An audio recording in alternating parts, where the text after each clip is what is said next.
Ilmi namaa tokko yeroo lafa kanarra jiraatu waan hedduu dabarsa. Gaariif yaraa hedduu adda baafatee waan hedduu dabarsa. Ashamaa harka fuunee akkam jirtu hordoftoota chaanaalii koo biyya alaaf keessaa kan jirtan kanan dinqisiifadhuu fi kanan ajaa'ibsiifadhu. Hedduu takka kanan jaalladhu hordoftoota koo hunduma keessan nageenyi koo onnee irraa maddee bakka isin jirtanii fi biyya isin jirtanitti siniif haa ta'u jecha. Egaa baga nagaan dhuftan anaa dhufu isiniin jedheen jira. Mana halamii yeroo seentan laayikii godhaa akkuma bartan sheerii godhaa na jajjabeessuun keessan ammallee itti fufuu isiniin jedha. Har'a waa tokko isinii qabadhee dhufe. Innis maali jechuun keessan hin oolu. Waan hin qabadhee dhufe kana barumsa guddaa kan isiniif ta'udha. Isaan isiniif dabarsuu dhufe innis seenaa obboleettii keenya tokko amma guddattee nama jabduu taate tokko seenaa ishii irraa isiniif hira. Mucaan kun mucaa durbaa kan taate seenaa kana isiniif himuuf deema. Obboleettiin kun har'a guddoodha. Guddoo taate jirti. Mucaan tuni daama xiqqishuu taateetu jirtu. Baay'ee xiqqoo kan taate haadhaaf abbaa ishii gargar kan jiru. Guyyaa tokko erga jabaattee seenaa dabarsite kana gaafa natti himtu baay'een dinqisiifadhe jechaadha. Haati ishii abbaa biraatti kan heerumte jechaadha. Abbaa ishii immoo nama bira kan fuudhedha. Mucattiin tuni mana abbaa ishiitti guddatte, mana haadha ishii osoo hin taane maal jedhama naannoo keessanitti haadha ormaa abbaa ormaa kan jedhan sana jechaadha. Buddeen haadha ormaa nyaachatee guddattee gaafa abbaa haadha ishii kana bartu immoo gaafa itti dhaqxu inni immoo abbaa ormaati. Mucattiin kun seenaa baay'ee nama gaddisiisuu fi baay'ee ulfaataa ta'e kan dabarsitedha. Akka jettetti mucaan kun haadha ishii irraa baatee abbaa bira waan jirtuufiyyuu daa'imummaa ishiitii kaastee abbaa guddisee. Abbaan ishii kun biddeen laachuu fi innaqu jechaadha. Beektuu keessatti iyyuu isiniin jedha warroonni baadiyyaa keessa jiraatan kunillee mucattiin baadiyyaa miti akkanaan jettetti. Innaa ijoollee ishiitiin gargar nu baastii naan jette. Ijoollee ishiitiin gargar nu baastii kanan nyaadhus kanan dhugus hundumtuu isaanirraa gargar jette. Yeroo inni abbaan kun bira jiru anuma ijoolleen nyaatan nyaadhaa, kanuma ijoolleen fudhatan fudhadhaa. Garuu gaaf tokko wanti na mudate keessaa waa tokko ture. Innis immoo maalidha yoo jettan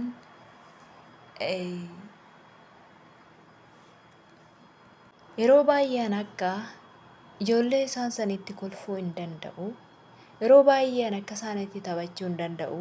Yeroo baay'ee akka isaanitti jireenya jiraachuu hin danda'u. Yeroo abbaan koo jire na bira dhufe qofan seeqee taphadha. Yeroo abbaan koo na biraa deeme immoo baay'ee jireenyi koo hin jeeqama. Haadha koo bira yommuu dhaqe immoo abbaan isaanii ishiin haati koos ijoollee baay'ee qabdi. Yeroo abbaan isaanii waan hedduu uffata fa'aa bitee fi waan barbaachisu isaanii bitee dhufu anaaf immoo naaf hin bituu natti dhaga'ama jette. Abbaa bira yoo naqe karaa haadhaa itiin keessi koo quuqama. Haadha koo bira yoo naqe karaa abbaatiin keessi koo quuqama jette. Gaaf tokko garuu murteeffadheen xiqqoo jabaadheera waan ta'eef gara Finfinnee dhufe jette. Finfinnee gaafan dhufu mana namaa keessan hojii eegalee. Yeroon jabaadhee Finfinnee dhufee mana namaa keessa hojii eegalu keessatti hojiin eegale ammas achitti karaa tokko illee otoo homaa karaa abbaatti yoon deeme karaa haadhatiin illee amma tokko jaalala naa argadha. Gara haadha ormaaf abbaa ormaa bakka tokkotti deemeen gaafan hojii eegalu achitti cunqurfamuurraan kan ka'e dararafamuurraan kan ka'e baay'een cunqurfamaa baay'een dhiphadhaa baay'een boo'a jette. Umurii waggaa 12tiin Finfinnee keessa galtee hojii eegalte akka jettetti obboleettiin kun seenaa baay'ee garaa nama nyaatudha. Achii gaafa hojii eegaltee hojii ishii kana keessatti jireenya ishii kana fooyyessuudhaaf yookaan of guddisuudhaaf akkamitti akka guddatan akkamitti akka jiraatan of fooyyessuudhaaf osoo hin taane jibbamuudhuma haadha ormaa fi abbaa ormaa kanarraa kanan jedhu keessa galeen biyyaa ba'e jette. Yeroo gara Finfinneetti dhuftu kana ammas immoo waa hedduutu mudate. Innis maaltu mudate yoo jettan obboleettii kana akka ishiin jettetti guyyaa tokko jabaadheera waan ta'eef abbaa manaa dubartittiin ani bira hojjedhu sanaan lolamuun qabe jette. Lolamuu waan biraa osoo hin taane egaa dubartoonni firan qabdu. Haadhaaf abbaa irraa kan hafe dubartii firan qabdu diina hundumtuu ishiidhaa fi guyyaa tokko ishiin mana hin jirtu natti ol deebi'ee na daffaruuf yommuu inni jedhu. Ani daa'ima xiqqoo umurii waggaa 15ti garuu yaadni koo hedduu tokko naaf galee jira.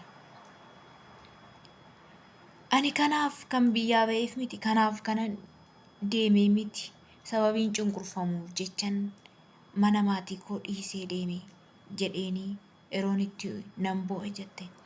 Yeroon ani boo'u kana keessatti umaa rakkoo hin qabu akka haadha manaa kottan si jiraachisa naan jedhe jette. Lakki ani hin barbaadu yommuu hin jedhuuni fuudhee waarratee gara mana biraa na oofee achii booda waan fedhiisaa narratti raawwatee ati akka haadha manaa koo lammaffaatti na faana jiraatta naan jedhe jette. Ani waa daa'ima xiqqishuudhaan homaa waan takka kan hin beekne jette obboleettiin kun seenaa hedduu nama gaddisiisudha. Kana keessatti gaafa inni waan akkasii narratti raawwatu amma namicha qabeenyaa qabu waan ta'eef mana kireessee fi mana yeroo kireessuuf sana ishiin daa'ima xiqqoodha nama umurii waggaa 15ti garaatti hafe ammas baqannaa ishiin haadhaaf abbaa ishii baqatte ammas akkana jala ta'e. Gaafa akkana ta'e garaatti hafu ishiin amma haadha manaa namicha irraa ulfoofte sana yeroo itti baqattuuf yeroo itti dhiyeessitu ture. Ishiin najjeefti jennaan fuudhee gara biraa na dhoksee mana naaf kireessee jette. Amma yommuu mana naa kireessu na gargaaruu na wajjin ta'uu bakka ishoo naan jechuu otoo nan ganne maalan godha ulfaa'ee jennaan mana yaalaa na geessee na jajjabeessaa ture jette. Achii booda maatiin koo kun na barbaadu waan ta'eef maatii koo kanaan dawwalee fi bakka akkanaan jira hojiin jira jedha. Ani bakka hin jiru osoo itti himanne hojiin jira jedheen osumaan itti himadhu. Ani koo mucaa koo da'ee mucaa koo yeroo hin da'u inni na gargaaree achii na gargaaree otoo na gargaaraatii jiru inni na biraa na dhiisee deeme jette. Boodarra gaafa ga'u na dhiisee sokke jette. Ani akkattiin gaafadhu hin qabu saniin booda murtoon koo mucattii dhalatte sana fuudheen nama biraatiif kenne jette. Nama guddifatu jechaadha. Nama guddifatu nama kunoo dhala hin qabne kan guddifatu jechaadha. Isaaniif kennite jechaadha. Gaafa isaaniif kennitu mucattii sana biraa fudhatanii guddisan. Seenaa baay'ee garaa nama nyaatu. Intalli dubaraa tokko gaafa dhugaa Rabbii dubbachuudhaaf haadhumaaf abbaa biratti kan toltu jechaadha. Haadhumaaf abbaa bira yoo teesse maatii ishii san bira yoo teesse qofa malee gaafa isaan irraa garagara baate bakka hin mijatuuf jechaadha. Saniin booda mucattiin kun mucaa ishee erga namatti kennitee ammas gara qaansiraa hojjechuutti deebitee mana namaa galuutti seentee ammas gaafa mana namaa galtu mudannoo dhumti akkasii itti adeebi'ee mudate. Ammas mucattii kana maal ta'e lammatas deebi'ee ishii mudate. Gaafa ishii mudatu isa lammaffaa gubbaarratti egaa dubartii fira hin qabdu waan ta'eef erga mudatee booda ammas akkuma isa sanii ta'e garaatti hafe. Saniin booda murtoo biraa qabdu kan duraa namaa kennite waan ta'eef lubbuu ishii garaatti hafte sana garaa ishii keessaa baafte. Obboloota koo har'a biyya ofii keessatti akkasidha. Biyya ormaa keessatti immoo baay'ee isaanii kan daffaraman kan mana nagaa hin jirre illee hin jiru bara. Seenaa baay'ee garaa nama nyaatu dhugaa rabbii dubbachuudhaaf seenaan kun seenaa garaa nama nyaatudha. Achii booda mucaan tuni gara biyya Arabaa adeemtee hojjetachaa jirti amma kunoo deebitee maatii ishii gargaaraa ofii ishiillee gargaaraa jirti. Amma immoo gaafa biyyaa baatu wanti ishii mudate biyyaa gaafa baatu manni Arabaa galtee mana Arabaati waan ta'eef kan hojjennu hundi tokko miti jechaadha. Ammoo mana Arabaa galtee hojii ishii gaafa hojjettu ammas bakka sanattis waan akkasiin mana hordofa jette. Gaafa wanta akkasii kun na hordofuun ba'ee ala hojjechuutti eegaleeti. Gaafa baatee ala hojjechuutti eegaltu immoo nama hiriyaa gaarii godhattee waaqayyo hiriyaa kenneefi walitti dhuftee lafa biyyuma hojjettu sanatti biyya Arabaa dhalataa Arabaa kan ta'e walitti dhuftee gaa'ela godhatte. Gaa'ela godhatte kunoo amma haadha ijoollee lamaa taateetti kan isheen jiraattu kan isheen itti heerumtee jiraattu biyya Dubaayii keessatti dhalataa Dubaayii keessatti kanuma fakkaata dubbiinsaa jechaadha. Jalqabni namaa kun gaafa qilleensa naqate amma dhumaatti nama biraan haftu. Jalqabni namaa immoo gaafa gaarii taatee mul'atte dhumni namaas gaariidhuma taatee mul'atti. Kanaaf obboloota kun seenaa baay'ee irraa barnoota qabuu fi irraa waan hedduu hubachuu dandeessanidha jechaadha. Kun mudannoo addaati. Obboloota baay'ee kan fedhii isaanii malee wantoonni akkanaa irra ga'eetoo miidhamaa jiran baay'ee isaaniitu jira. Fedhii isaanii malee kan abbaa manaa ta'anii fedhii isaanii malee kan haadha manaa ta'an booda deebi'anii immoo kan wal diiganis. Kanaaf seenaa kun irraa barnoota argattu irraa barattu. Warroonni haadha ormaa fi abbaa ormaa biratti guddattan baay'ee keessan beekuu dandeessu. Miidhamni haati ormaa hunda osoo hin taane jirti takka takka jechaadha. Jaalala kan namaa hin qabne takka takka hin jirti haati ormaa kana haadha nama deessi caala nama jaallattu jira tokko tokkos abbaan ormaa abbaa ofii dhalche caala kan jaallatu. Kanaaf jireenya biyya lafaa tanaa irratti gannee deemnu kanaaf jecha keessattuu wanti kun barnoota kan isiniif ta'u warra maal isiniin jedhaa nama tokko ta'e dhiirri tokko ta'ee dubartii lama fuudhe maal jedhama masaanuu keessattuu warra masaanuu yookaaniif immoo abbaa warraa keessan wajjiniin gaa'ela godhattan otoo si wajjin gaa'ela hin godhatin dursee dubartii tokko wajjiniin jiraatee yeroo sana mucaa tokko yookaan dubara tokko yoo halatti godhatee si eega ta'eef ofitti fuudhitoo akka dhala keetti jaaladhutoo kabajii guddisi baqa abbaa manaa keetu ofiis yoo dhaluu baatte jechaadha.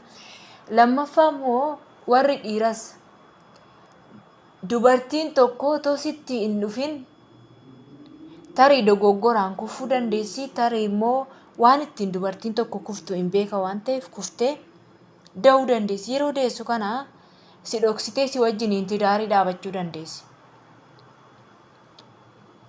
Yeroo isheen si wajjin tidaarii dhaabatte kana dhala ishee sana akka dhala keetti qabeetoo guddisiif rabbi si irraa jaallata. Maaliif jireenya biyya lafaa kanarraa hin dabarte waan ta'eef fakkeenyaaf ijoolleen kun Daa'imni har'a hacuucaan kun in guddatti gaafa guddatte immoo seenatu isaan yaadata. Yoo gaarii godhaniif gaarii waan gaarii maatii sun yaadeef sana dubbachaafti. Waan hamaa yoo godhaniif immoo waanuma hamaa maatiin sun godheef yeroo hunduma isa qofa haasofti jechaadha. Yeroo hundumayyuu isuma qofa haasofti. Akkas na godhaniitti akkas yeroo sana keessatti akkasitti na miidhanii akkas na godhanii jechaati hafti. Seenatu yaadatichaa. Yoo ati waan gaarii hojjetteef immoo abbaa ormaatti turellee haadha ormaatti turtellee dhala ishiitiin addaan nan baafne siin jetti. Keessattuu dhaggeeffadha warroonni gaa'ela hin dhaabbanne sin barbaachisa boruu waan sinirra ga'u hin beektan jechaadha. Fakkeenyaaf nama gaa'ela hin qabne nama dhala qabuutti dhufuu dandeessa hin beektu qorattee hin beektu. Gizeen ammaa immoo gizee tole kanaafuu kunoonyuudhaan feesbuuk irraan dhufu waan ta'eef feesbuuk irraan dhufu achirraan immoo galuu achirraan bakka ishoo karaa hundaa wal janajjananii waarrataniif waraqata ergedhu. Suura immoo maaliif filitteriin tosheeraa suura ka'ee waarrate asitti ergaa isaan booda waraqata ergee odoon argina jechaadha waraqata ergaa. Ishiin immoo deessee jirti. Inni immoo hin deenye inni immoo hin qabu ta'a. Kanaafuu waan akkasiiti waan ta'eef waan wal hin beekne gizee walitti dhufan wal qoratanis immoo walitti hin himani. Kana rakkinni jiru walitti hin hima waan ta'eef. Kanaaf akkasii isiniin jedha. Dhala yoo qabaatanis guddisaa fi Rabbiin isin eebbisaa. Waan gaarii yoo gootan gaariitu isinii ta'a. Mucaan tuni garaana nyaatte garuu har'a darbeefii jira biyya Arabaa keessatti heerumtuyyuu malee darbeef kunoo maatii ishii kallattii hundumaaniyyuu gargaaraa jirti fataa jirti jechaadha. Namni tokko yoo rakkate lafa rakkate sanatti na hubattu rakkoota sana keessaa numa ba'a. Ilmi namaa kun gaafa rakkate rakkoo isaa sana keessaa guyyaa eega malee inuma ba'a. Amma ba'u sanitti immoo dirqama maal gochuu qabu? Lafa rakkoo isaa sanitti wal gargaaruu qabu jechaadha. Akkasitti obboleettiin kun waan ajaa'ibaa kanaan Rabbiin ishii gargaaree milkooftee jirti. Isiniin jechuun barbaada waan dhaggeeffattaniif baay'ee tokko galatooma. Dhageessaniittu barnoota guddaa qaba yaada garuu barnoota guddaa qaba. Nama kana otoon asitti fidee isinii affeeree dhaggeeffatturre maal dandeessanii dhaggeeffatan akkana nama haala naaf hin mijanne keessa taa'eetu viidiyoo isinii waraabu kana jedhanii hin dhaggeeffatan gaafa ishiin natti haasoftu ani koo imimmaan hin qabachuu dadhabe jecha imimmaan hin qabachuu dadhabe. Maaliif waan baay'ee jira gola ormaa keessa waan baay'eetu jira. Gaaf tokko maatii ishiitu jette waan nama ajaa'ibu tokko keessaa summuu affeeltee waarrattee maatii ishii sana summuu sana kenniteet anaammoo deemtutti akaayii kooftee akaayii naa kenniteetti. Isa kamtu irra gaariidha yuumee? Akaayidha moo summuutu irra gaariidha? Summuun garaayyuu nama hin taa'u bara beektu warri baadiyyaas ta'e magaalaas ta'e namni wallaalee hin jiru. Summuun amma garaa nama hin taa'u. Garuu akaayii immoo yoo nyaatan bishaan yoo dhugan hin beela'anii ishiin garuu maal isiniin jedharee ishii ubuudhaaf kenniteef ta'a. Ishiidhaaf immoo garuu waan gaarii ta'e waan akkanaa uffata adda nu baafti jetti. Wayne waan nyaannu adda nu baafti jettee waan uffannu waan hundumaa kanadha. Akkatti siqaayii abbaa koo argeen bu'aa bayii keessa darbeen gaafa Addis Ababaa dhufu immoo Finfinnee keessatti mana namaa gallaan namicha idimee ishii malee an abbaa ta'uuf hin daffaramtee garaatti hafee deessee isa immoo dhala sanas immoo ofiishiitti guddifachuu tonnan har'a hin argitu dhalettii sun jirti ta'uyyuu waan ishiitu hin beektu jechaadha. Dhalettii sana namaa kennite sim jettee too. Kanaaf akkas fakkaata. Seenaan ilma namaa kun namni tokko gaafa gaa'elatti galu keessattuu warra durii yoo ta'e malee warra ammaa waan akkasiin godhu. Waan akkasiin godhu hoggaa isiniin jedhu warra durattiitu bakka dubartoota kana wajjin jiraatettoo alattidha shamalee warri ammaa kun tidaarii isaa wajjiniin bakka kan godhatu maatii. Kun xiqqoo ishii immoo dubartoota kanattu dhiirota siyaada tokkuma waan ta'eef xiqqoo ishii waan akkasii kun irraa dhaabbatu. Otoo gaa'elatti hin galin waan biraa keessa gaggaluu kanatu jira malee da'anii too dhalanii rakkisuun kun uumaa miti bara kana keessa uumaa hin jedhu fakkaata. Inni akkasii siniin jedha. Waan baay'ee garaa nama nyaatudha. Seenaan micattii kanaa garaa nama nyaata. Kana waan garaa nama nyaatu kana irraa barachuun sin barbaachisa. Yaa Maammadoo sinis irraa baradha irraa hubadhaa.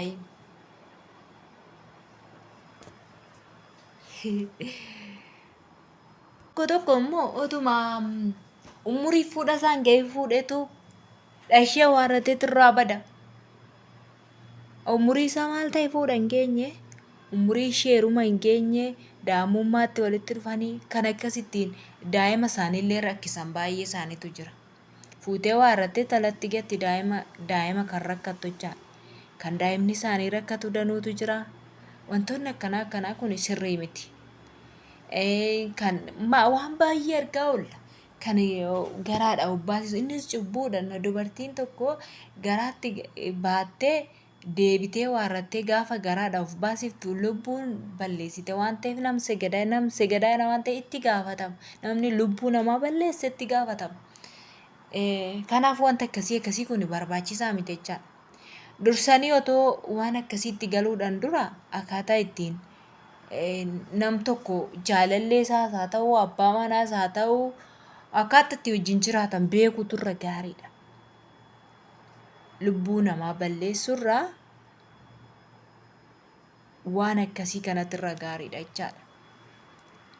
Kanaaf isa kanadha jechaadha. Kaan immoo maal godha da'ee waarratee karaarratti gata. Ilmoo sareetti se'an ta'u maan ijoollee ani garuu waan ajaa'iba. Anillee nama da'ee argedha. Nama da'ee arge jechaadha. Namni da'ee arge nama tidaarii keessa jirudha jechaadha. Tidaarii keessa hin jira nama da'ee argedha. Warroonni akkasumatti cim jedhanii too da'anii karaarratti gatanii innannuu daa'imma kana fuudhanii gatan kun maal akkatti ittiin yoodun beeku ani. Maal takkatti dhaga'amu namni akkamitti dhalaa hedhee too da'ee deebisee akka gatu ani hin beeku naaf hin galle. Akkuma ta'etti illee guddisanii baqqaashoo hin jira mitiire akkasii siniin jedhaa. Kanaafiyyuu waan akkanaa kunii gaarii miti kan jedhan tokkollee hin jira. Waan dhaggeeffattaniif hedduu takka galatoomaa. Baay'ee sin jaaladha, baay'ee sin kabaja. Seenaa obboleettii keenyaa kana suuraa ishiillee nan maxxansannaan hin maxxansin jette. Jarsi ni fuudherree inni kaaslaa araba waan ta'eef inni maal godhee laalayyuu maal godheetti ishii laalayyuu maal beekas inni maal dhaggeeffatas viidiyoo maalii dhaggeeffata. Akkasii siniin jedha kaa obboloota kiyyaa hordoftoota chaanaalii kootii hundumaa keessan baay'ee onnee korraa kanas sin jaaladhuu fi kanas sin kabaju. Laayikii gochuudhaan sheerii gochuudhaan kallattii hundumaan akkana jajjabeessitan isin gaafadha. Waan dhaggeeffattaniif sinan kabaja sinan jaaladha. I love you siniin jedheen jira. Hedduu takka galatoomaa. Yeroo gaarii naaf qabaadhaa. Viidiyoo biraatiin amma walitti deebinutti turtii gaarii siniif haa ta'u.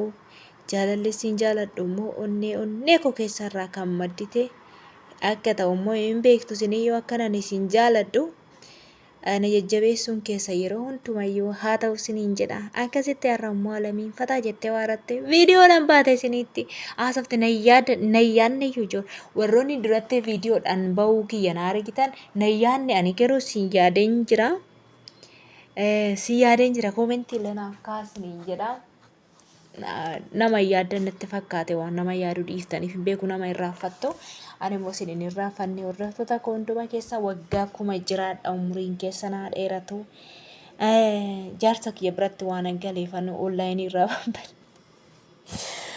Onlaayinii irraa babbade malee silaallee nan jira ture. Kana waan dhaggeeffattaniif galatooma isiniin jedha. Oduu isinitti hin baay'isu. I love you. Yeroo gaarii qabaadhaa. Ciao.